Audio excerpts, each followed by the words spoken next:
what you see up here, it was not a garage operation. That's the but garage. It was a few levels up.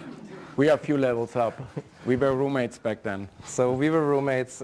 We shared another this place with another roommate, Rico Serkendorfer, who is now at Apple. So back then, it was a very interesting roommate group together. So Coal Valley is in the center of San Francisco. Some of you might be familiar with that. It's very close to Golden Gate Park. And now I'm zooming a little bit fast forward from the garage or above the garage to where we are today. So we have main offices in San Francisco, down here in LA. We also have just opened a place in Minneapolis.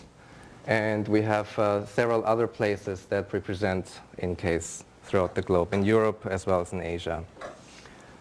So Marcus is going to introduce to you a snapshot of our studio in San Francisco. And we are starting from one person to, actually we are now, how many? 100 or 90? Close to 100. Close to 100, yeah.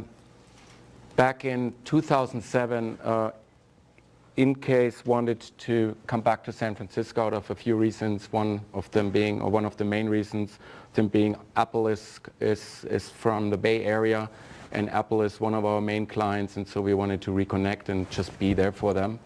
The other thing was we wanted to create a design office that has its own kind of, that grows in a different environment, or can grow in a different environment, a more more, let's say, a cultural induced environment than where InCase in LA was.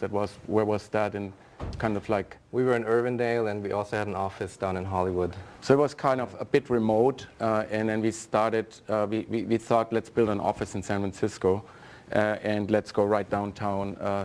So we are on 3rd and Mission, which is next to the MoMA. And we went into this building there, which is about 100 years old or more. I don't know. We have the oldest elevator, one of the oldest elevators in San Francisco, but the only one remaining with wooden rails. So it's temperamentful. It has its moods. When we moved in actually into that studio, we used that elevator to transport all our stuff. And I can tell you, we got stuck a few times. We had to rebuild the engine upstairs, and it was a mess.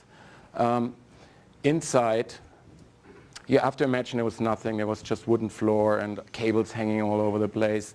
And what we did, first of all, we removed all the cables and put them underground, put them into the floor, painted the floor black, and the walls white, which became our signature, kind of black and white, everything in between.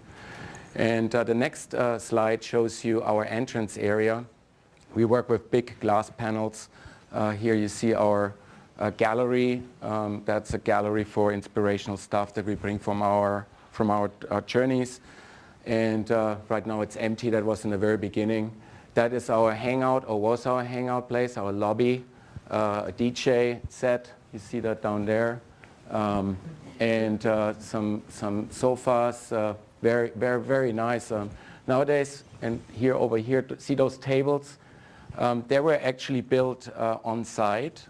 They had to, they built them, they sand them, they painted them all on site. They had to create actually paint booths around those tables, so they won't never leave the building in one piece. That I can tell you that. So we had our own workshop basically in our office. And you see the design is kind of inside they're black, outside they're white, matte black and high gloss white. We like that contrast. But also they're pretty functional. You can put your stuff in. All designed by a friend of ours and me.